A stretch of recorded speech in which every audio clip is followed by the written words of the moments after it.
is over. Thank you. Thank you, Dr. Kumar. With that, let me invite our second speaker, Mr. Harris Liu, who's the Chief Representative in India for the China Council for the Promotion of International Trade, CCPIT. My question to you, sir, is what are the challenges in trade and investment between India and China that have emerged in light of this recent development amidst the ongoing pandemic? Thank you, dear friends, ladies and gentlemen. I'm of the opinion that one of the motivations behind the government's change of the rules is to control, manage, and regulate investment from China in different sectors. Sectors of strategy are not allowed to be invested by China. Some non-sensitive sectors, through procedures approval, are allowed to invest. Indian government has said electrical, pharmaceutical, medical equipment, electronics act as the key sectors to promote development of manufacturing industry. After getting the approval, Chinese companies should be able to invest also in sectors of automobiles and renewable energy. In a word, investment from China must submit application in advance and waiting for approval. There's no doubt that the increase of initial input, time, cost, and uncertainty will bring challenges to the trade and investment cooperation between China and India in the days to come.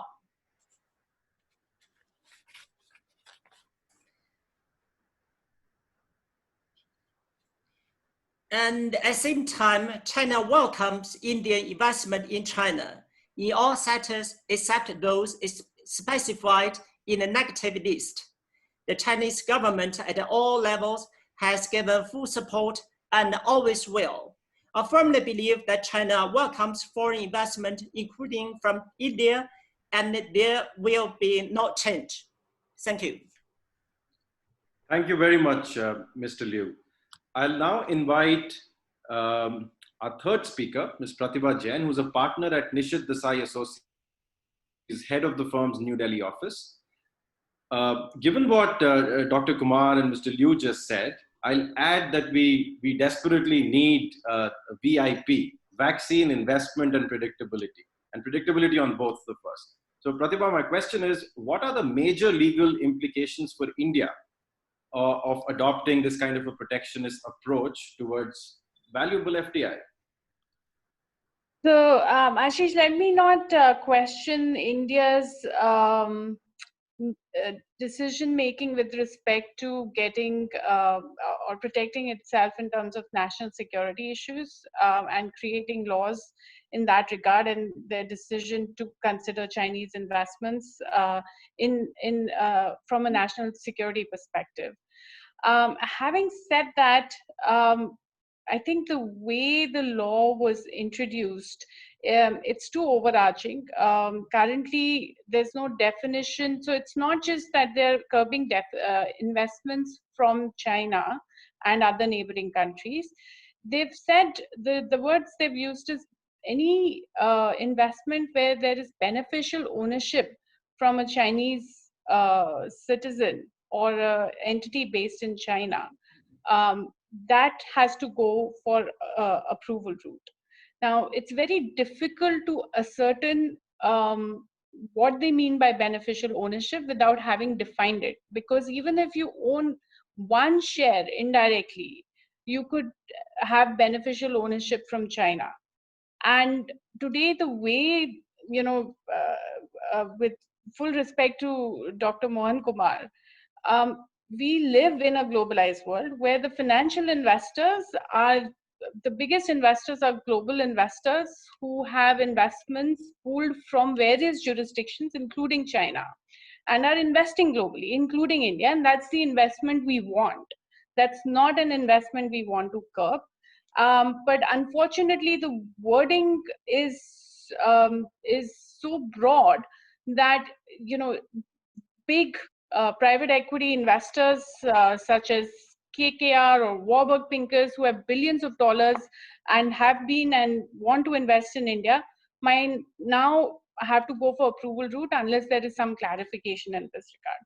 Also, just purely from a business perspective, I do believe not just India, but world over, I think there is a knee-jerk reaction to the COVID-19 situation. I think globalization is not something that can be undone, just based on one pandemic. Like I said, there is a new beast in the world, which are the global financial investors. And that is not being undone anytime soon. And that is exactly who we are targeting for India's growth. I'll leave it here for now. Thank you, Pratibha. I'll now invite our fourth speaker, who's an entrepreneur, a former executive director of Tata Sons, and a respected commentator based in Hong Kong, Mr. Alan Rosling.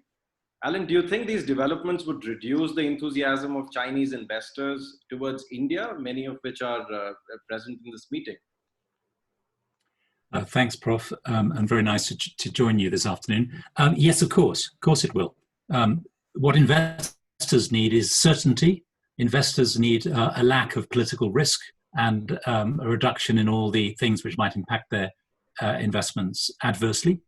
So the very fact you now have to go to the undefined new equivalent of what used to be called the Foreign Investment Prevention Board, among those of us trying to do FDI into India, the FIPB or its subsequent successor bodies, proves, very few Chinese investors will contemplate that with excitement and interest.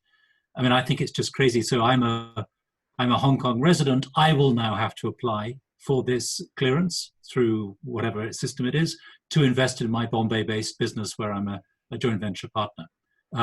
So already we have extraordinarily modest relationship between India and China economically, both in terms of trade. It's only $93 billion, skewed heavily, of course, in China's favor. And also FDI is remarkably small. So maybe something like $9 billion of Chinese investment into India cumulatively, which is, almost what Mukesh Bai has raised for his one business in the last month, in one business from about 5 investors. So it's very small.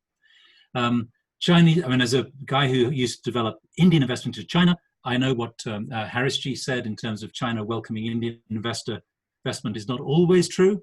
We as Tatas were banned from investment in telecom, steel, automotive, and so on. So China is not the most easy place for Indian investors, but India has just made it much worse for Chinese investors.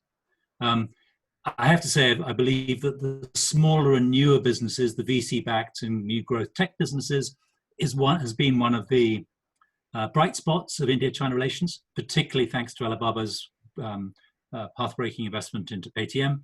Subsequently, we've had something like $5 or $6 billion of Chinese investment into Indian tech. That can only be for the Indian consumers' benefit. That now has to go through the government of India for approval case by case. So I think the answer to your question is yes, and I regret it deeply. Thanks. Thank you, Alan. Let me invite our fifth speaker, who's very well positioned on the supply side of Chinese investments in India, Mr. Zheng Bin. Mr. Bin is CEO of the Industrial and Commercial Bank of China, ICBC, Mumbai branch. And my question to you, sir, is how will these safeguards against foreign investments influence the existing operations of Chinese banks and investors in India? Well, thank you very much for inviting me to join today's discussion. I would say this impact is huge and is very negative.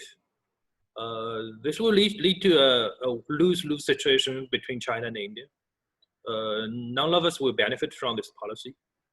So the point here I want to put forward first is really, as you mentioned, it's a safeguard against foreign investment, or it's only against Chinese investors?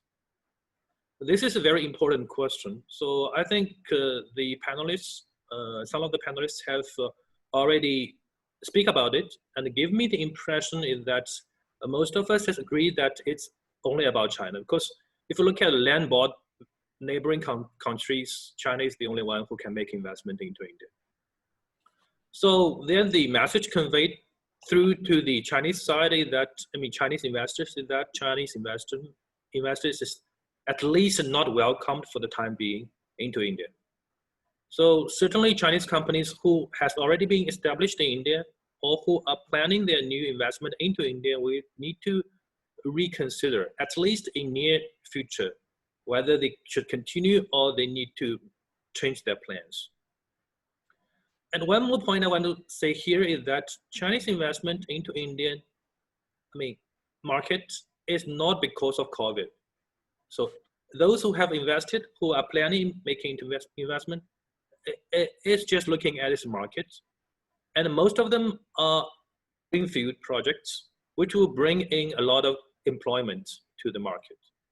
So I think this policy is so far, which is not persuasive at all to me. Yeah, I will stop here. So Thank you very much, Mr. Bin. I'm pleased to invite our sixth and last expert panelist, who's well positioned on the demand side of valuable foreign investments in India. Mr. Tushar Aggarwal, he's founder and CEO of an Indian fintech startup called StashFin. He's previously worked at Everstone Capital and General Atlantic. Tushar, how's the Indian startup sector dealing with this? Thanks, Ashish, for inviting me. I'll echo my fellow panelists' comments. I think India will have to strike its own balance between globalization and protectionism. Businesses, unlike government policies, require some planning. People, it is human beings and not just a dollar flows between two countries. When rules like this come up, it impacts human beings, it impacts jobs, it impacts business plans, it impacts many, many cases where it may actually hurt India. So I do feel that the rules which have come up, which are unclear, as Pratibha mentioned, will put a great pause between fund flows between the two countries. And I personally believe that India is at a crossroads to take advantage of some geopolitical alignments between perhaps the US and China. And it will be a lost opportunity for us all if we kind of just lose it away by making policy decisions which will hurt India in the long term. As a fellow private equity investor with some of the panelists, the view I share is that a number of sectors already were restricted, and therefore we are almost going back in time by reintroducing these rules by going to go to FIPB for approval, which, as Pratibha mentioned, are not clear to begin with on how to apply for approval and who constitutes someone who has to go for approval or not. So I do think that these measures will take us back in time if they're not clarified very soon. Thank you, Tushar. So we finished the first segment of our session with initial remarks. You heard what each of our experts had to say. I'll circle back to our first speaker, Dr. Mohan Kumar. Dr. Kumar, India refused to sign the RCEP Regional Cooperation Economic Partnership last year. Now the press note to protect Indian companies or to safeguard their interests. Does this sound like the license Raj or the infant industry argument all over again that people heard in the 70s and 80s? So Ashish, thank you. Just by way of a joke, I also seem to be in a minority of one, but that's fine. Indian bureaucrats and ex-diplomats are used to be eklo chalo, so that's fine. I have no problem with that. And I appreciate the comments of everyone. I think they have to be taken seriously. Let me just put 2 or 3 things in context. With regard to China, our trade and investment relationship, frankly, it smacks of really being a colonial kind of relationship. All our exports are cotton, tea, coffee, leather, okay, and copper.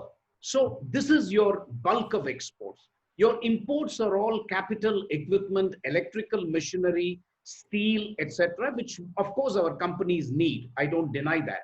Nevertheless, you will appreciate India, which has not got a competitive manufacturing industry, cannot keep on sustaining the $60 billion deficit year after year. There needs to be a fix to this. Now, why is it we are not able to export pharmaceutical products to China in great quantities? Why aren't we able to export buffalo meat? Why aren't we able to export ICT? These are areas in which India is a leader, but basically we can't export for a variety of non-tariff barriers and so on. That's one. The second thing is, if you take telecom equipment and if you take semiconductor devices, just to put it in perspective, China accounts for 73% of telecom equipment in India, 82% of semiconductor devices in India, 80% of antibiotics in India come from China, and 75% of active pharmaceutical ingredients come from China. This is the kind of dominance that you see. If you take data, everybody is used to saying data is the new oil. So where is the data coming from? Paytm data, Zomato data, there is Swiggy data, there is data coming in from even your browsers like UBC. So data today is completely with the Chinese, whether you like it or not. I mean, it is amazing to me that Indians have a problem with Arogya Setu, but do not have a problem with foreign countries having data, whether it is GAFA or China. And by the way, I don't make a distinction between Google, Amazon, and China. The question here is, who owns data for tomorrow? And if I can do data through TikTok, through Swiggy, through Zomato, through a variety of things, and I'm not even mentioning, you know, the kind of apps and so on, that so there is a concern that data needs to be regulated. So you have to understand from where government of India is coming. So I just wanted to react to the points made by others. It is not a ban on investment. We love SAMI investment in India, which is for making heavy construction cranes. The takeover of a Shanghai-based pharmaceutical Gland Pharma in Hyderabad, good thing. So some investments are very desirable, and it's this old debate between computer chips and potato chips. What is it that the country wants? The country wants computer chips, not potato chips, let's be honest. So that's the first point I will make. The second point on RCEP. RCEP was turned down by India for three reasons. One, there was clearly a China factor.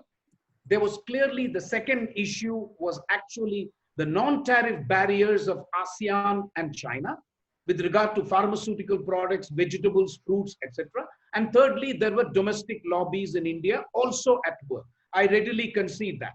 Domestic companies in India do not want to face competition in the private sector. Let's be honest about it. So a combination of reasons led us to say no to RCEP.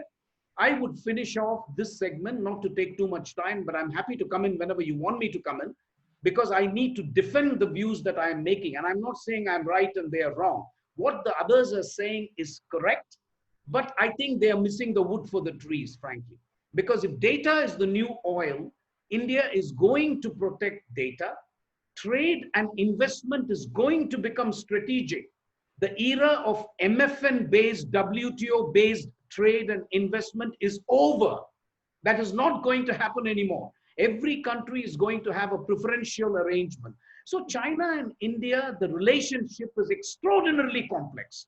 You cannot separate the trade and investment and then separate what is happening in the border, what is happening vis-a-vis Pakistan, what is happening vis-a-vis other countries. I'm putting it as bluntly as I can, because it is naive to think that you are doing a business and all you are interested in is unimpeded investment from China. Not going to happen. But I'm happy to continue this debate. I listen very seriously to what others are saying, and they have good points to make. Thank you, Ashish. So thanks, Dr. Kumar. So you don't think this is akin to going back to where we were in the 70s or 80s? I certainly don't think so. But the era of unbridled globalization and free trade is over. That's all I'm saying.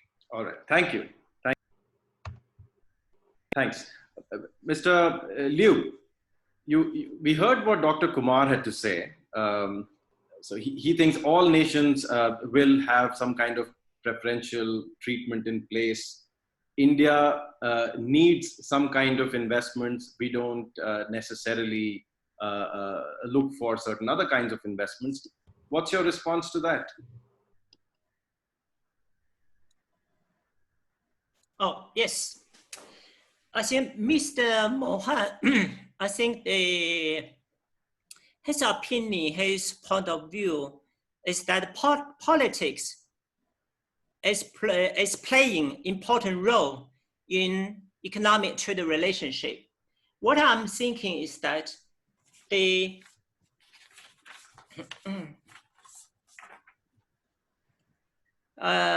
cooperation and development are the mainstream for countries in the world. The economic and trade and the investment relation between China and India anywhere will still going on. And his opinion about the free trade is over, globalization is over, to some extent because of COVID. After COVID of this year, really bring about this trend and point of view. To some extent, it is reasonable, but for the long run, I think the globalization, free trade will play important role in the future. Thank you. Thank you, Mr. Harris. Alan, by word, I just one word. Thank you. Sure. And India will not participate in RCEP. I think that will be not conducive to investment from foreign countries, because they are going to set up factories to make local production in India, and they are going to export, and they're going to take advantage of the RCEP, for example, for agreement trade, for the preferential taxation, something like that. So you see, if you're not going to participate in RCEP, that will bring a negative effect on foreign investment from foreign countries to India. Thank you. Thank you, Mr. Liu. Alan, when I heard our two experts say what they said, it reminded me of the English philosopher Chesterton, who said, "Do not remove a fence until you know why it was put up in the first place." It's a good way to look at reforms and to understand the second order effects of an action. Do you think India is steering down enablers of globalization in this day and age? Dr. Kumar talked about data being the new oil and how China is positioned there. Slightly different from the entire discussion on FDI. But do you think India is tearing down these enablers of globalization without really understanding why they were brought about in the first place? Ashish, frankly, no. I mean, first of all, I think fences and walls are something we've seen a little bit too much of in the world in the last 4 or 5 years.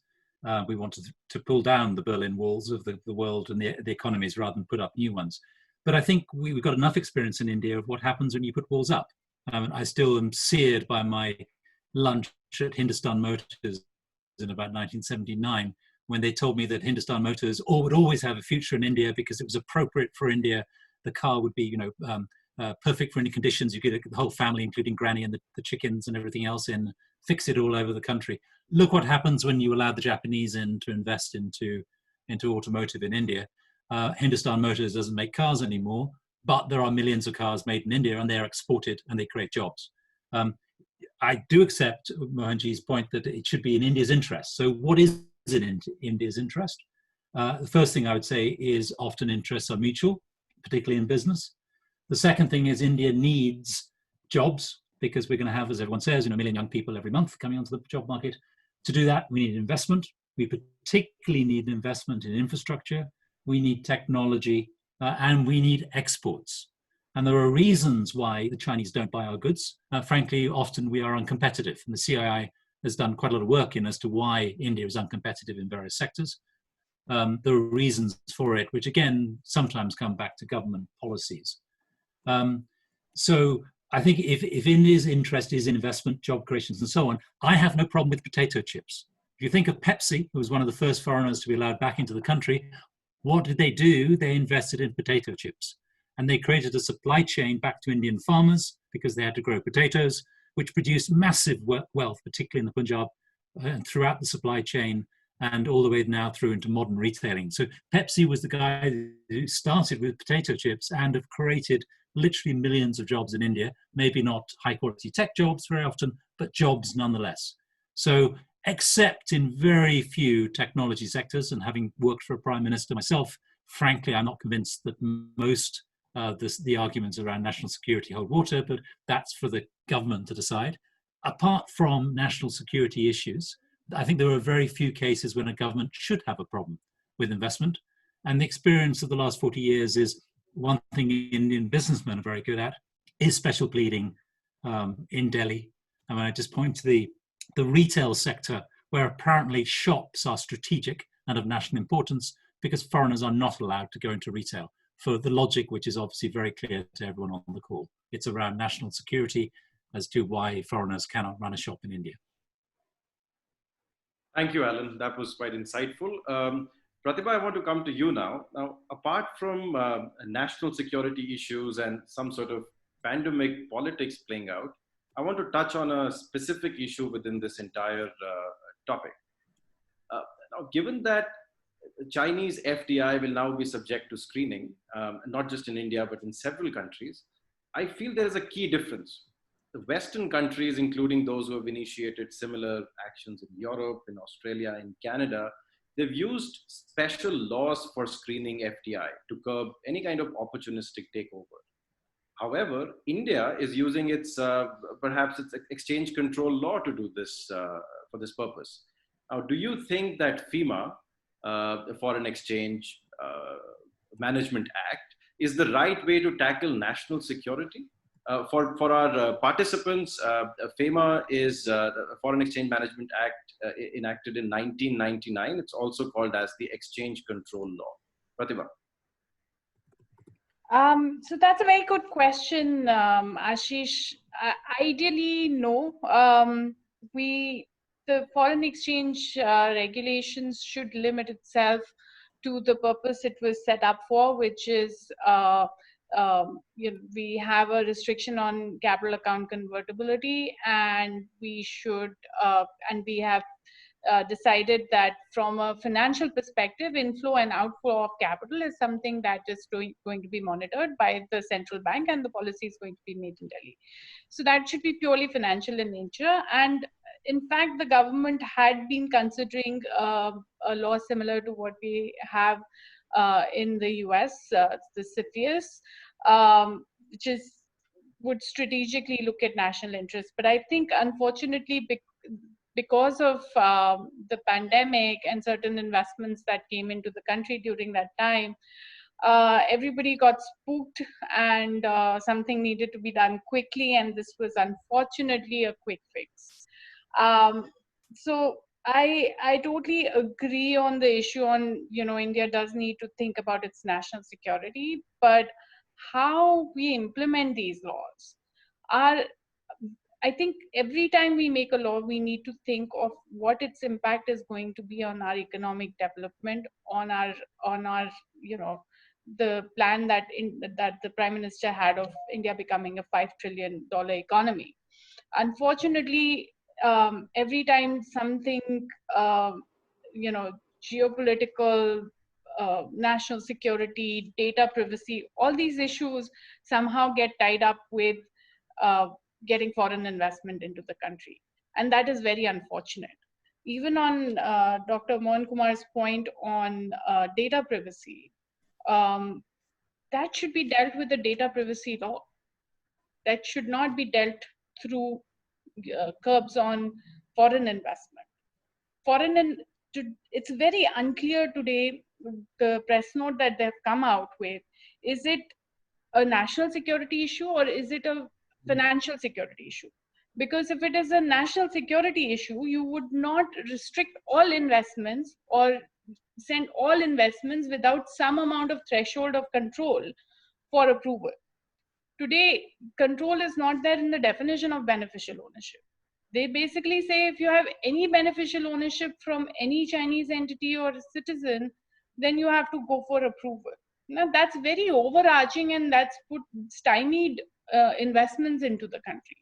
So I think if we start looking at investments separate from, and start dealing with national security, data privacy, all these strategic issues from and we have very strong laws. Our data privacy bill is equivalent to the GDPR in Europe. So quite overarching in terms of protection of data. We have antitrust regulation and regulator, which is very, very, very strong. So we have various other means of controlling, such other issues. And, of course, the trade agreements that we enter into.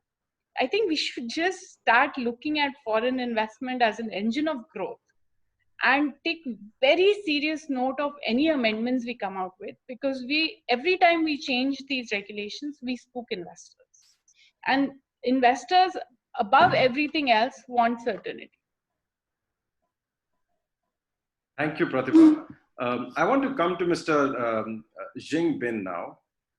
We heard what Pratibha just said. Every time something like this is initiated by the government in India, it ends up more often than not spooking investors. And we should start looking at investments and finances separate from national security issues. So with that background, I have a specific question for Mr. Bin. So low valuation typically represents an opportunity for corporate investments, mergers, and restructuring. But exploiting international business opportunities in recession-hit economies, that too in a global pandemic, can be interpreted as an ill-timed move. Now, do you think some companies have taken a road which is paved with good business strategic intentions, but it's leading to a diplomatic and PR crisis? Well, thank you for the question. Actually, I don't notice any deals done by Chinese investors who's, trying to take advantage of the lower valuation of any Indian companies. As a banker, I'm still hesitate to say that we are already bottoming up globally even. So making an investment now with the current valuation, I don't think it's really a cheap valuation by a financial standard. So even if there's any investment, it would be driven by some business motivations rather than by valuation motivations. I would say I would like to recommend the audience, which especially those Chinese audience, that it is not time to make investment if you only look at valuation. It's not the time yet. Apart from there, I really appreciate what Dr. Kumar has mentioned, some of the points, which is very frank. I just want to also say something from my side. One is about data. So I totally agree that data is the future's oil and it's very important. But look at the stake sales to Facebook, and the current discussion of might be another sale to Microsoft. So what is the difference between data in Jio and data, say in Zomato or in Swiggy? While if one of the triggers of this policy is so-called 1% investment into HDFC, so 1% in the HDFC versus 20% in Jio, which is imposing more so-called national security threats to Indian, I'm not convinced here. The other one is investments about potato chips and computer chips. India has to be very honest about our stage of development. So it's like in China. So we cannot be overconfident saying that we want only the computer chips. We don't want potato chips. But now it is not time to see that yet. China is doing this. So if you look at China, when we start up, the opening up, we're taking a lot of FDIs. Whichever the sectors are, we are not picky at that time. I don't think Indian is now in a position that we can be very picky in what the kind of FDI we want to have. So the point that I want to say last is, really it's a political decision or it's an economic motivation behind that. So if it's a political, if you want to mix up or mess up with border issues, with historical issues, then I don't see any solution to that. So usually I like the atmosphere in Mumbai that business is business. We do business here. We do business between Chinese and Indian businessmen. We do it win-win situation. So don't put too much political things about it. Otherwise, frankly speaking, I don't see any solution. Yeah, thank you. Thank you, Mr. Bin. If you don't mind, Tushar, I'll quickly get a comment and reaction from Dr. Mohan Kumar on what is said. Dr. Mohan, can we afford to financially antagonize China? What's your response to what was just discussed? How frank do you want me to be, Ashish? As much as possible in a reasonable sense. Okay, look at this. China does not figure in the top 10 investors in India in the year 2018-19. Okay, I've got the list in front of me. China simply does not figure. So as somebody said earlier on, the Chinese investment is minuscule in India. Second, to what Mr. Zheng has said, I may be mispronouncing his name. Does China allow Amazon, Google, Twitter in China? Please tell me. Do they allow China? Do they allow these to operate in China? No. So it is national security. So don't tell me that all trade and investment must be removed from national security. Not going to happen. I repeat once again, I know people don't want to hear this. The world has changed permanently after COVID. It's going to be geostrategic, whether you like it or not. Third, do I know how to distinguish between a state-owned enterprise and a private sector company in China? I don't. I simply don't. The lines are very, very blurred. I mean, you have people like Jack Ma, you have people who are founders of Xiaomi, you have people who are founders of other companies who are actually sitting on the People's Consultative Assembly and the Chinese Communist Party. So there is a system there where trade is already highly politicized. So I'm not suggesting that India should do the same. I probably think we will not. And I certainly take Pratibha's point with regard to the arbitrariness of this particular order. I'll be the first to say there should be a definition of beneficial ownership and there should be clarity. That criticism, 100% valid. But frankly, Ashish, in today's day and age, if you look at the mobile company market, all your Indian companies have been wiped out. Let's be honest, where is Micromax today? All this is because of Chinese company. You guys have to be blind to realize that, nothing has changed and that we should simply keep allowing foreign direct investment. Not going to work. We've been crying ourselves hoarse that allow us to invest in ICT companies in China, allow us to export pharmaceutical products to China. There is a small manufacturer in Pune who wanted to export something to China. The Chinese said the importer has to make a visit to Pune and the Pune manufacturer has to pay for it. After 6 months, the guy said, I want to come back again. Again, the small company in Pune has to pay for it. Come on. Data is different. I'm not talking of data privacy. I'm talking of monetizing data. India is a country where it has virgin data. Now, I agree with Mr. Zheng that on paper, we should have no difference whether Jio monetizes it, whether Google monetizes it, or whether Alibaba monetizes it. But you ask people, what are the significant differences in which this is monetized? And then you will have geopolitics play a part. It's a decision Indian government and India has to take. That's all I'm saying. But this is where I will stop because then I've tried to be as frank as possible because this is an extraordinary complex relationship. Unless you speak frankly among friends, you will never get to the bottom of it. Absolutely. This is one problem I also have with the government and the private sector. They don't speak frankly with each other. That's a problem. So I like that there should be a frank conversation, but I would request Chinese friends also to be honest and frank. It cannot be a one-sided relationship is all I'm saying. Sorry if I took too much time, Ashish. No, that was quite valuable, and I really appreciate the frankness. I just have one point of disagreement in that mobile phone industry that you talked about. We saw the disruption in Indian market predominantly because of the competition and market forces, how they played out.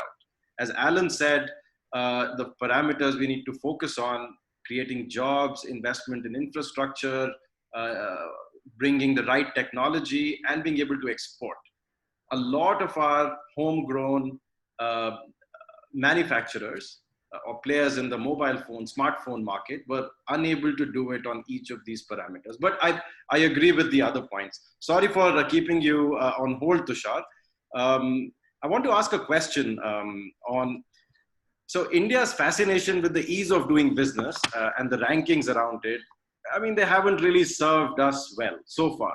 In fact, Vietnam, which ranks below India, has managed to attract more foreign investments in the recent past. Do you think India is ready for foreign companies that may want to quit China? That's part A of my question. And part B is any response to what was just discussed in the technology space? I'll answer your second question first. So I think what I agree with Dr. Mohan, and I also agree with some of the panelists, the comments which they made. But I think it's important for us to realize the comment which Zheng made, which is that we need to recognize where we are in our own economic cycle of growth, and be very cognizant about how we can take advantage of some of the geopolitical alignments which are happening around the world. India represents 1/3 of humanity, 1/6 the land mass, yet there is no global product which is competitive enough, which India exports for a variety of reasons, could be tariff barriers or other reasons. So I think it's important for us to understand where we are in our sort of cycle of growth. It is also possible, in my view, to have security, diplomacy, political constraints, as well as technology and investments to coexist. A prime example could be perhaps the United States, where even though at least geopolitically they seem to be at loggerheads with each other, but the Chinese are the largest buyers of US treasuries and also one of the largest investors in the United States, and vice versa. So I don't think that the answer to this solution is to have all discussion points at all points in time, which is solve the border issues and solve the political issues, the historical trade routes we've had, what's happening with the Belt and Road Initiative in Pakistan. I think if we were to be tactical and strategic about it, we could be coming out winning from this. India is perhaps the only market left in the global sphere where a lot of our industries are undeveloped. There's investments required in power, infrastructure, automobiles, cell phone networks, roads, bridges, and it represents an attractive investment opportunity for a variety of countries. And I think we should be very tactical about how we can take advantage of that. So that's part B of your question. I'm sorry, I forgot the first part of your question. The first part was about you think Indian businesses, Indian companies are ready to attract some of the investments that are flowing out of China? Particularly in the startup space. Yeah, I mean, look, I won't necessarily single out India in terms of where we are, but look, as most of you would know, the macro indicators which make India attractive are very unique to India. We have a population which is relatively young. We have mobile telephony in its infancy, data usage is in its infancy, 300 million people on mobile data. I was meeting someone yesterday. Someone described me that guess which is the most popular channel on YouTube, and it was surprising for me to learn that worldwide, a channel which has almost 200 million views is a Bhojpuri channel. So around the world, there is no one else who's watching and consuming data the way we are for the last several years. So I do think that India represents a very attractive opportunity for global investors and Chinese alike, largely due to the macro nature and the macro factors which make India very attractive. Thank you very much, Tushar. We have managed to finish the second segment of our session on time. I would like to now bring in the audience in our next segment.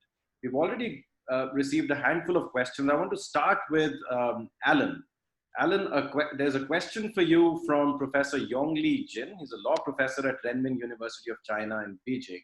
And his question is, could some of the biggest business conglomerates in India do something to push for a closer and a more meaningful economic relations between the two countries?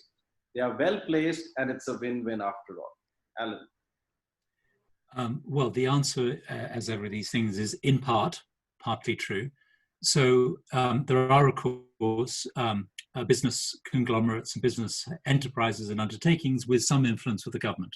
But I have to say they are fewer than there were 10 years ago in the previous administration. So probably Modi ji would only listen to a relatively few number of entrepreneurs compared to what Manmohan Singh might have done. So all I can go back to is my own experience of being an international spearhead for the Tata Group. We obviously spent a lot of time with the government of India explaining why their policies should encourage we as Indian industrialists to go abroad.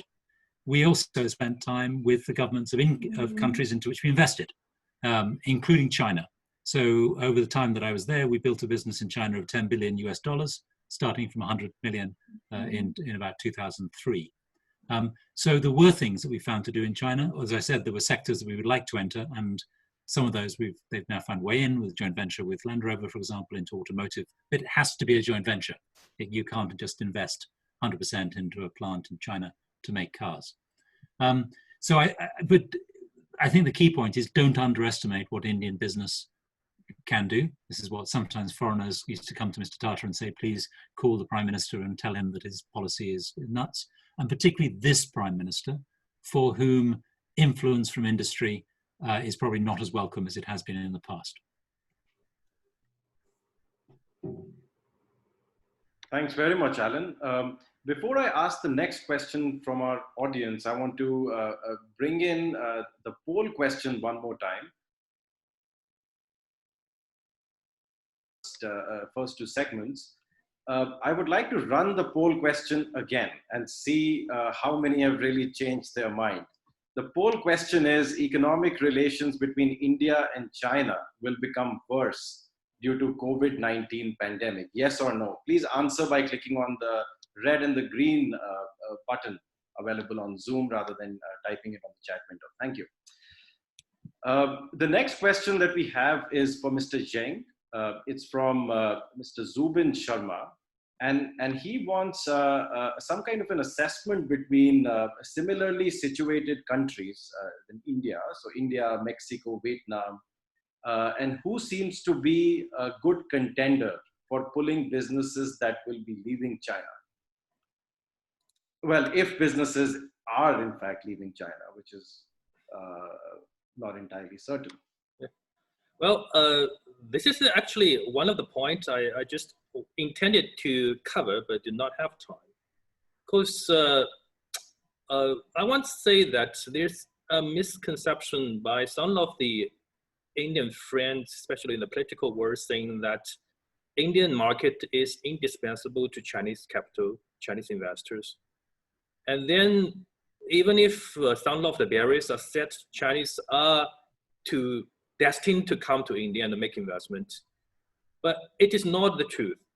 So if you put yourself in a Chinese investor's shoes, you will see quite a lot of countries in your list. I would say 10 years ago, India was not at all on the top of the list. But after these 10 years, the ranking of Indian has come up a little bit, but still not the highest. Some of them looking at a huge market in future in the next 10, 15 years. So they want to do some preparation now.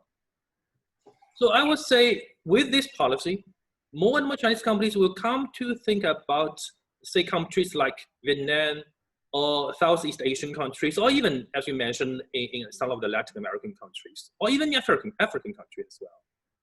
So one more point I want to say here is that a lot of discussion on this saying US companies moving out of China, some other countries moving their companies out of China. But if you look at China, the manufacturing or the supply chain is mainly composed of Chinese companies who are supplying their products to US companies in their brands. So if you look at the structure of the economy in China, there's no much of the so-called US companies in China. So in other words, there's no much of these US companies to move out of China. To move out of China, it will be again Chinese companies. They might be supplying to some other brands from some other countries, but it's not US companies at all.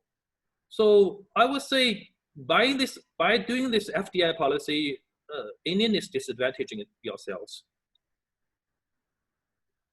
Thank you, Mr. Bin. I have a couple of questions for Mr. Harris Liu now. One is from Prashant Kaushik, who's a professor at Central University of Gujarat in India, and another one from Mr. Matt He. The questions, I want to rephrase them because they are broadly on the same issue. But what do you think is needed for the trust deficit between the two nations to go away so that a stronger economic partnership can be built? How do we manage the trust deficit? Is it at a firm level, at a government level, or there's something we are missing here? I think the trade economic cooperation between China and India over the past, we can see over the past 10 years, really generate very good performance for both countries, because the investment from China really make contributions to the local economic and trade development. For example, according to the report from the Brookings Institution in March, Chinese firms existing and planned investment in India stand at more than $26 billion. Chinese automakers Great Wall, MG Motor have bet big on India, while its tech giants Tencent, Alibaba have fueled growth of Indian digital payment firms. Paytm grows a big basket and the ride-hailing giant Ola. While MG started selling cars in India last year, it is yet to fully invest $650 million it has committed to India. Great Wall is yet to start production in India, but said in February it plans to invest $1 billion in the coming year. In Noida, Chinese mobile phone companies have already employed 60,000 Indian workers, making positive contributions to the local social and economic development. As many as 100 mobile phone part suppliers plan to set up factories in Noida this year. Now they are concerned that the process could take several weeks or even months and hit deals and investment timelines. I think, so you see from the government level, since the government of India, I think make the facilitation measures to attract investment from China. Also, I have Mr. Mohan Swara, chairman of the Startup Indian Association, is of the opinion that the revised FDI may force these Chinese investors to postpone or even stop these funds from topping up their investments or respecting their great term sheets. The unicorns of India, which depend on their largest investors to keep the cash flowing, may now have to start looking for new anchor investors. Growth stage startups may also see investment drying up. So you see also Mr. Mahendra Swarab said that the pool of capital coming from US and Europe is drying out because their own economies are taking a beating. SoftBank Group from Japan also in a hard time. At such time, the government is turning off the tap from China, setting up barriers to Chinese investors who have the ability to invest, which is not conducive to the development of Indian startups. So you see, that's a point of view from the CEO from the India side. What am I thinking that for the time being, India is not start to resume economic activities and promote economic growth. China will play a part in helping India to Indian economy to develop. Thank you. Thank you very much, Mr. Liu. I have to bring in Dr. Mohan Kumar here now, because what Mr. Harris just said, and before him, Mr. Zheng touched upon, ties up very well with two questions that we've got for Dr. Kumar. China can help India out in the post-pandemic phase in many different ways. Do you think there are any lessons we can learn from Chinese in order to bolster our efforts to attract more investments, given that how much they've done and how much progress they've made, especially in technology? And we already know how much they have supported the startup ecosystem, including in India. What are your thoughts? So, Ashish, lest anybody misunderstands my position, I'm of the firm opinion that Chinese investment in certain sectors in India are extremely critical. And these have to do with infrastructure, they have to do with renewable energy, they have to do even with electric vehicles. I mean, I would be the first to say open up these sectors without any check and balance to China, because they are leaders in these areas and India has to benefit from Chinese investment. I will argue that we should have a Chinese desk officer in every ministry for these sectors.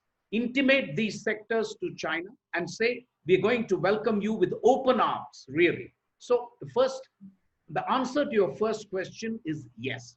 What I am saying, however, is there are certain sectors where I think there is a sensitivity. I tried to be as frank as possible to you. Just as Chinese have some sensitivity in some sectors, we have to accept that. So I think there is no question that in many other sectors, we need Chinese investment. I'm firmly of the view that we should actually welcome it.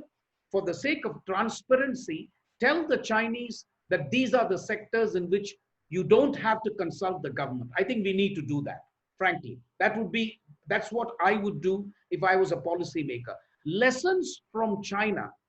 You know, I must thank Wen Juan, because she is the one who introduced me to China.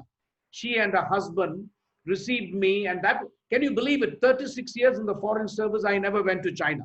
I went to China, and thanks to Wen Juan, I was introduced to China. My two observations as to how lessons can be learned. China has a strong state, but more importantly, it has a very efficient state. Having worked for 36 years in the government of India, I have to honestly tell you, we do not have a similar state. Let's be honest, that is a big difference. The state in China is completely different, frankly. It's ruthlessly efficient. And the second point is the population in China has discipline and accepts what the government tells them to do.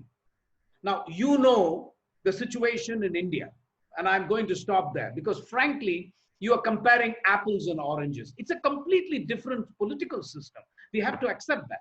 So lessons for India will have to start with transfer of technology from China and specific investment from China in certain areas. If that can happen, I think the relationship can go to greater heights. Thank you, Ashish. Thank you very much, Dr. Kumar. I have a couple of questions, well, a lot of questions now for Tushar and Pratibha. Let me start with Tushar. Question from Matt Liu, who from Giant View, which is a mobile tech startup funded by Xiaomi. Two-part question. The first one is how many actual smartphone users actually pay digitally in India? I think I can respond to that. But the more important question, Tushar, is what kind of expectation do you have vis-a-vis consumer spending and its financing in the aftermath of COVID-19? Okay, that's a great question, Ashish. So I'll answer this question in two parts. As a business, what we are seeing is that the demand is certainly slipping. On the other hand, we're also seeing that the demand for people who are not in a target audience, that is rising exponentially. So we used to get about 1 million or 2 million applications in a month. That has now gone to about 10 million in the last 2 months. So not all of it is gloomy. But that also means that not all of it is going to be good for business, because we don't see a lot of the folks who are reaching out to us for funds to be part of our target audience. Our belief is that demand will slip for the next couple of months. But based on what we have seen happen in other geographies, mainly China, how Europe is recovering and how the US is recovering, it'll likely be 3 to 4 months in the most optimistic sense for demand to reach the pre-COVID levels. We, as most of the firms, are being very cautious, partly because a lot of our risk models were built pre-COVID. And we believe that post-COVID, a lot of these risk models will have to be rejiggered to especially find out what segments of the economy are going to be in a position to pay back loans, etc. As some people have also mentioned in this conversation, used to be very simple to perhaps lend money in India, which was you described, how well people educated, which companies they work for, and it was the case that largely large MNCs or companies which had investments were paying money to employees on time. However, post-COVID, we don't think that's going to be the case. So the likes of Swiggy, Zomato, it's public news, they're struggling, but they're also very strong companies like airlines and companies in the manufacturing sector which are struggling. So it's anybody's guess on what the impact will be. Therefore, we have chosen to be cautious, but we also think the demand at the same time has also plateaued, and it'll take probably a couple of months for it to come back online. Thank you, Tushar. And to quickly respond to the other question about number of smartphone users, let me inform particularly our audience who are joining from outside the country. India has over 1 billion mobile subscriptions. Out of this, roughly 500 to 550 million are smartphone users. And the user base for digital transactions in India, and Tushar, please correct me if I'm wrong here, was around 150 million by end of 2019, last year. It was expected to increase to about 300 million by the end of this year, but I guess everything is going to change because of COVID. Yeah, look, I'll quickly jump over here. So that really is perhaps the paradoxical piece in India. So although India represents, like I mentioned, 1/3 of the humanity, has 1 billion people, about 980 million active mobile phone connections. In reality, if you were to kind of piece together and there's about 300 million users which Paytm had at one point in time, the number of unique individuals who are transacting on e-commerce or other platforms which you may be familiar with are actually close to about 60 million. Mm-hmm. So what has happened is that in the last decade or so, that number just hasn't grown. Even though there's been $1 billion of investments coming in from the likes of Flipkart, a bunch of other e-commerce companies, that base unfortunately has been stagnant. So what that tells you is that there is a very small sliver of the population, which is really out of the 1% and 2%, which are really benefiting from the spend in e-commerce or online technologies, and the rest of the country is being ignored.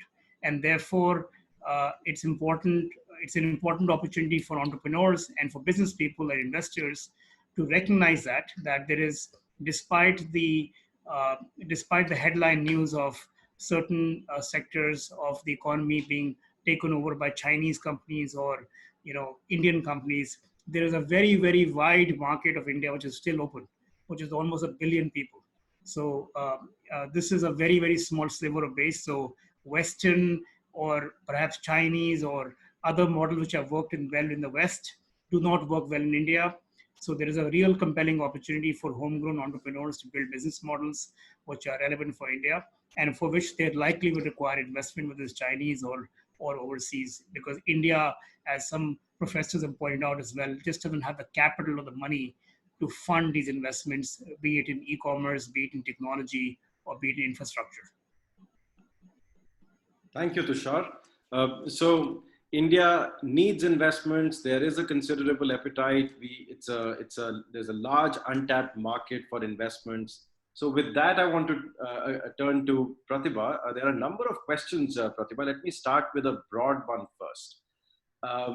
After the press note, detailed FEMA guidelines are of course awaited. Now, this covers FDI, not FPI. Foreign portfolio investment is not covered at the moment. But logically, if FDI has been brought into the ambit, FPI is also going to be dealt with in possibly the same way. Now, in due course of time, we'll hear, as you said, we'll hear something from SEBI, RBI.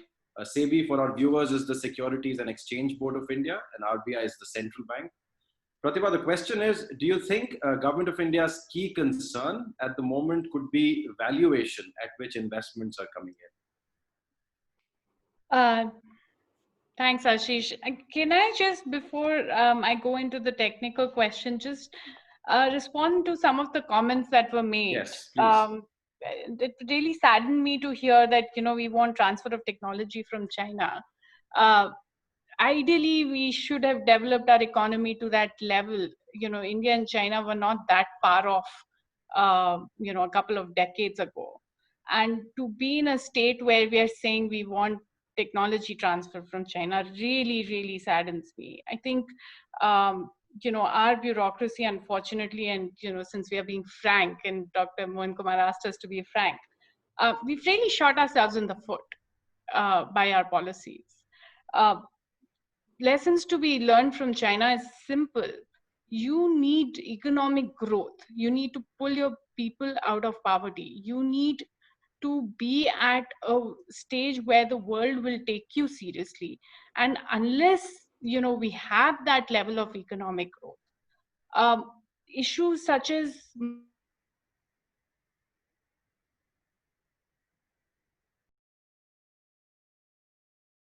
your Indian startup who will take that data available in India, use the technology to mine it for the benefit of Indians, to provide loans to people in the middle and lower income segment.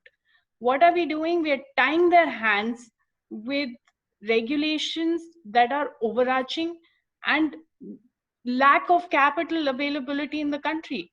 I've been on these panel discussions, where some of these extreme nationalists say, why do they take money from these, and they don't just restrict it to Chinese? Why do we take it from the Americans and the Chinese? Why can't they take money from the domestic investors? Where are the domestic investors? The banks are not lending. The pension funds in India don't invest in private investments. Where is that capital going to come for growth of Indian startups? How is Indian industry to grow to an extent that we don't ask for China for technology transfer? We are very much capable of doing it ourselves if we are just not embroiled in the nationalism debate without understanding the needs. I just read a Scotiabank report. It's just breaking news from them right now. In the SME sector, we are going to lose 5 to 6 crore jobs. So it really, we can talk about, already we had sectors that were prohibited sectors, including defense. You could expand that list instead of coming with a broad press note that says, every investment now has to go through an approval route. So sorry, I just had to put it out there. In terms of, what the government is worried about, the rhetoric is yes, that it's valuation, Indian companies being taken over at low valuations. But to that extent, again, FEMA is not the right law to provide those restrictions, or at least, the beneficial ownership definition and putting a restriction on any ownership at all from Chinese investors coming into India. You could tweak the valuation guidelines to that effect. Even FPI, as you mentioned, Ashish, FPI investment is less than 10% of any company is supposed to be an FPI investment. Anything above and over 10% is supposed to be FDI investment. So, depending on what the aim of the government is, if it is that they will not allow any financial investment into the country, then you should restrict FPI. Otherwise, there's no need to restrict FPI because FPI does not lead to control. Thank you, Pratibha. I will get some, I'll try to get some reactions on the initial remarks that you gave. It was very interesting. But I want to share some more technical questions with you that have come in. One is from Benjuan, so that it's impossible to evade that. One is from Gaia Guan, Shanghai-based Mocha tech company. And Gaia's question is, would the FDI press note and its implementation affect Chinese companies who intend to register a local Indian subsidiary this year? Sorry, could you repeat that, Ashish? Would the press note and its effective implementation affect Chinese companies who intend to register a local Indian subsidiary this year? No, absolutely. That's the prime target for the Press Note 3. So if you've already set up a subsidiary, any additional investments into that entity would require you to go and get approval. Doesn't mean you won't get approval, it's just that you will have to go through the process. And if you're setting up a subsidiary, and even if you're setting up through a Singapore or a Mauritius or some intermediary route from another country, it would still, if the beneficial ownership is still in Chinese hands or Hong Kong, you will still need to go for approval. Okay, there's another one for you, Pratibha.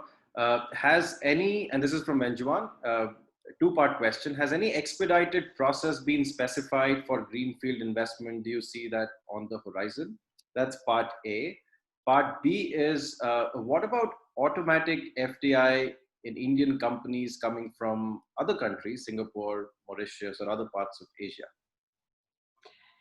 So the second question I just answered, which is even if it is coming from any other part of the world, if the beneficial ownership, and it's not defined, but the AD bankers who implement the RBI FEMA guidelines, they've interpreted it either 15% or 25% beneficial ownership.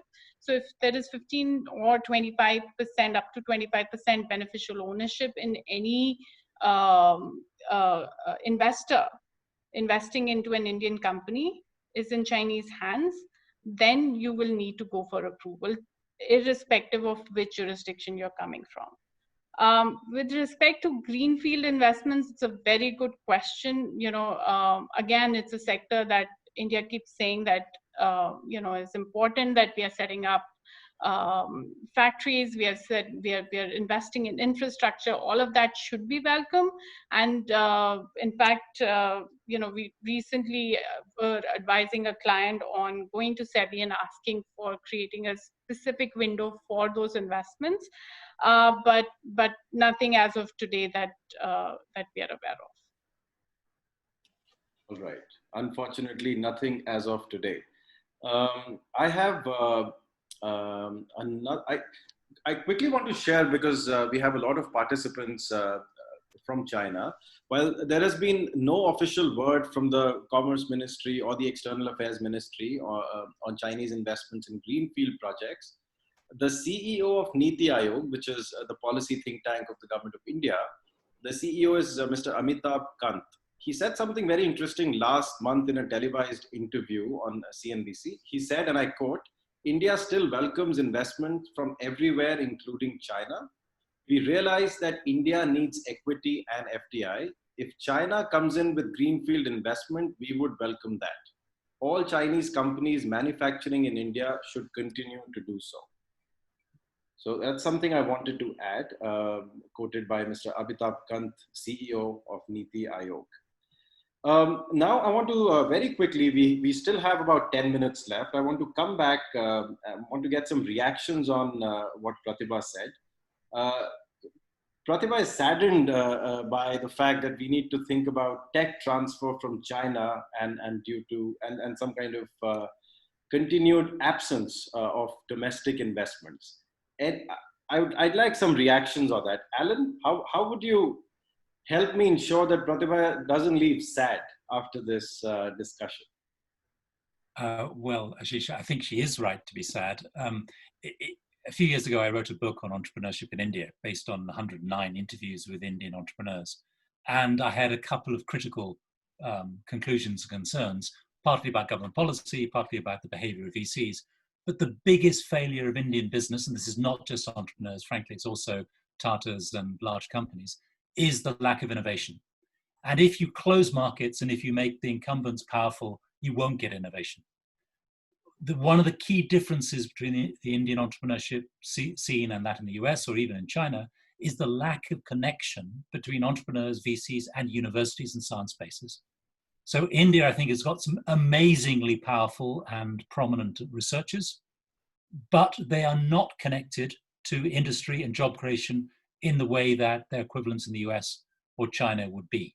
So to come to, I mean, I think that the point that Pratibha raises is a really good one. How do we get technology innovation and business model innovation into Indian business? One of the key things is around the science base, and that comes back to government policy around science and scientific research. Thank you, Alan. Any other reactions on this? So Ashish, if I Yes, may. please. No, I think one of the sad things, it's very hard to disagree with Pratibha. She's spot on. So there's no issue there. Just as you ask a private sector person and he will have a very dim view of Indian bureaucracy, the sentiment is exactly mutual from the other way around. Let me assure you. We also think the Indian private sector often loots and scoots and doesn't innovate and doesn't have staying power. So that is one of the tragedies. By the way, both sides probably are wrong and we exaggerate a little, but there is some truth to both sides' view also. A very dim view of the Indian private sector, frankly, because as she rightly says, 70 years after, we are still, I mean, everybody knows.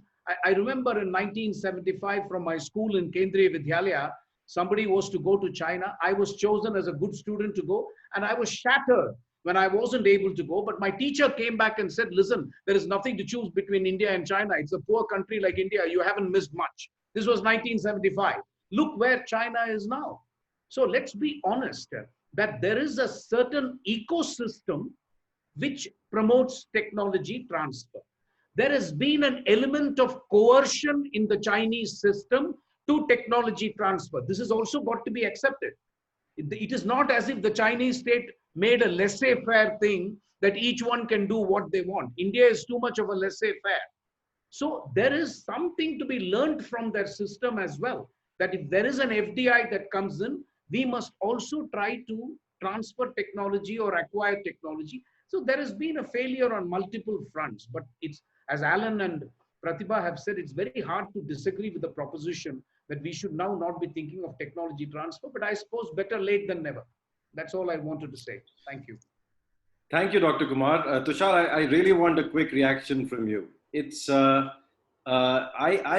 was interested in understanding how to understand the trust deficit between India and China overall, but it seems we have gravitated towards a possible trust deficit between the private sector and the government.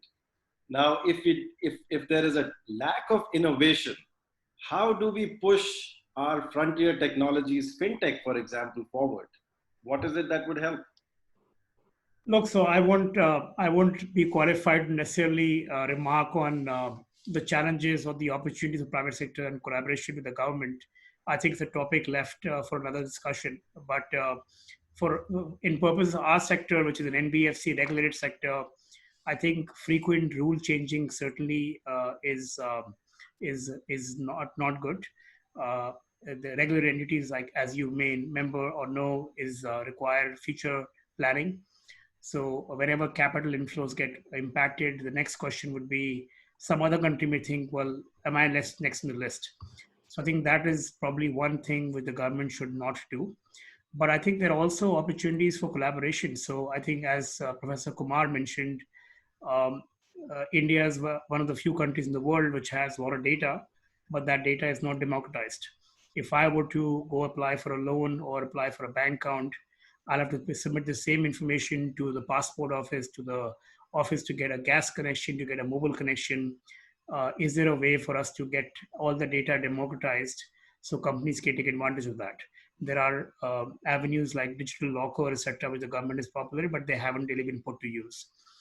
Similarly, India has a very vibrant mobile ecosystem, yet you still cannot use your mobile to pay for a train ticket, for example. You can pay for e-commerce, but as I mentioned earlier, it's a very small sliver of the population, probably the 1%, which can take advantage of that. GST returns are not public, custom returns are not public, import-export data is not public, at least at the invoice level. A lot of it can be made public with the consent of the users, of course, and that can open opportunities for fintech as well as other sectors to take advantage of. And currently, it is these advancements in regulation, in the rule of law, criminal law, other procedural law, is where other countries have taken huge steps as compared to India. And I think and I know we're digressing the topic, I think if we were to do that in India, apart from also not changing regulation too frequently for investments, I think that perhaps will be a big catalyst, at least the industry which I represent, which is financial technology. Thank you, Tushar. So thanks very much for all those comments and insights. I have the results of the audience poll that has just come in. The question was, economic relations between India and China will become worse due to COVID. As a professor, let me tell you how all of you have performed in the test of convincing our audience. The 90% of the audience felt that the relations, economic relations will get worse. And after hearing all of you, now 95% feel that the economic relations will become worse. So yes, Mr. Zheng. Sorry, I just want to make one more comment. So Please. Because it's quite a lot of discussion in the chat part. So I want to clarify one thing, as mentioned by Dr. Kumar, about Google, Twitter, about Amazon. I want to clarify one thing, that when you read the news in Western medias, please be reminded what is the fact behind that. Google was in China and they choose to exit Chinese market because they violated Chinese law and did not want to rectify. Amazon was in China operating for many years and decided to exit Chinese market because they believe they cannot compete with Alibaba in Chinese market, and they want to go to other markets like India. They can have a high margin. Twitter, I think, is by the same logic. So don't say that Chinese don't want to Google. I think it's practically okay if Indian want to set some law saying that if you violate this law, you are not welcome in India. It will be perfectly fine to any Chinese company. But rather than combined with the NITI IOC you mentioned, while welcoming Chinese companies, don't say that Chinese companies, or put it in another vague word, saying neighboring countries are not somehow welcome. You're welcomed. If you don't comply with our laws, certainly you will be kicked out. It will be perfectly fine. So that might be somehow encouraging to Chinese companies, saying that, well, we are somehow still welcomed in India. Thank you. Thanks very much for those comments. I have I really want to push this discussion by 5 more minutes, if that's okay with everyone. So I have a last question for each panelist. And this is a question simply because you've pushed an additional 5% to say yes to that question. And the question for each panelist, and I'll tell you what it is, has a context. There's a very famous economist, Carmen Reinhardt, a professor of international finance at Harvard Kennedy School, who also serves on the advisory boards of IMF and the New York Federal Reserve. And from next month, she's going to be the chief economist of World Bank. She said something very interesting last week, and the remarks were endorsed by the World Bank officially. She said, without being melodramatic, the 2008 global crisis gave globalization a big hit, as did Brexit, as did the US-China trade war. But COVID-19 is the last nail in the coffin of globalization. So I'd like a 30-second response from each panelist on this question. Dr. Kumar, has COVID-19 killed globalization? So, Ashish, I think there is no question that there are going to be significant changes. I don't go as far as to say that we should divide history between BC and AC, that is before Corona and after Corona. I wouldn't go as far as that. I think the Corona crisis is accelerating trends. The trends were already evident before Corona, but those trends are going to be magnified in a very, very significant way. So I fundamentally agree with the proposition that there are going to be very significant changes in society. Thank you. Thank you very much. Mr. Harris Liu, has COVID-19 killed globalization? If I'm of the opinion, COVID in this year really have a negative effect for globalization and free trade. But for long run, cooperation and development are the mainstream for countries in the world. India needs to develop, needs to improve its living standards of its people, and China will play a part in this development. Thank you. Well, thank you very much. Pratibha, if I can ask, if I edit the question slightly in line with what Prime Minister Modi said, do we need a completely new template for globalization now? According to me, Ashish, the pandemic is just a ruse for local politics. I think this was an ongoing trend. And the pandemic is just an excuse by the politicians to further that agenda. Is it desirable? Absolutely not. I think, having seen the benefits, having lived through 80s and then 90s and 2000s in India, I prefer global markets which promote innovation than local politics. Thank you, Pratibha. Mr. Zheng, do you think globalization is dead and we need a new template? I'm not saying that we go so far to say the globalization is dead or it's dying, but there definitely will be a lot of changes, as mentioned by the panelists. In my view, there will be more regional cooperation, like the RCEP. The question left to India is whether India want to be this part or on the other part, or by itself forming another part. Thank you. Alan, your take on the question. Absolutely not. I'm sad for politicians that you can't control long-term trends such as technology, climate change, and the movement of viruses. I'm reminded really of two political leaders, one effective and one not. The ineffective one was a very early king in England called King Canute, who was told he was so powerful he could stop the tide coming in. So he was put in a chair on the beach and he said to the sea, "Do not come in." And he got his feet very wet.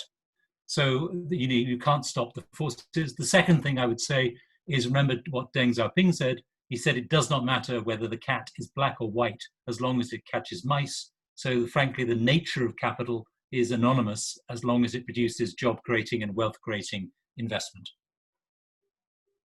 Thank you, Alan. Tushar, what's your take on the question, has COVID killed globalization? I think nationalism, patriotism, protectionism will continue. However, I don't think, as Alan mentioned, globalization will stop.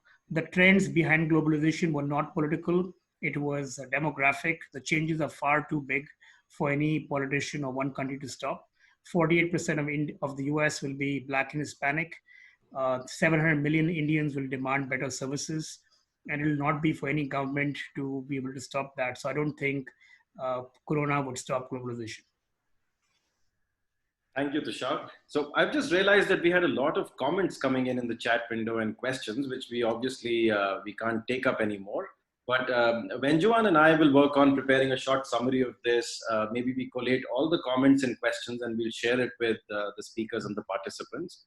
Now, while I'm unhappy that more people feel that the India-China economic relations are going to go worse, I have something positive to share, that the two countries are celebrating 70 years of diplomatic relations. And they should keep in mind that, everyone should keep in mind, that the world needs China. And there's no future of the world without India. The rise of the two nations, both economically and financially, as was mentioned in the concept note, may not be a zero-sum game for the world. that needs to rebuild a lot more now, given what COVID has done. Now, earlier this month, Prime Minister Modi said, vocal for local, not only to buy local products, but also to promote them proudly. Now, this reminded me of what economist Paul Krugman, and it links with what Alan earlier said. What Krugman said, that productivity isn't everything, but in the long run, it is almost everything. Market competition induces a non-stop search for higher productivity that boosts not only growth, which some of the speakers really want to see, but it also promotes prosperity of people and citizens. Now, this means specializing in and exporting what you can do best, which is what Dr. Kumar said, while importing the rest. And that includes all kinds of financial capital after a check and balances. Now, if instead you aim for self-sufficiency, regardless of competitiveness, your productivity is likely to fall behind others who globalize. This is at least what economic theory tells us. And this is the classic story of Jawaharlal Nehru, former Prime Minister of India, versus Lee Kuan Yew that we all know of. The fourth phase of the lockdown in India ends tomorrow. Let's see what Prime Minister Modi has to say. But I have to thank all our panelists for joining, for their time. This is a particularly hectic time for everyone. So thank you very much for participating. And I thank all our audience for their patience and time. Thank you very much. Thank you, Ashish. Thank you. Bye-bye.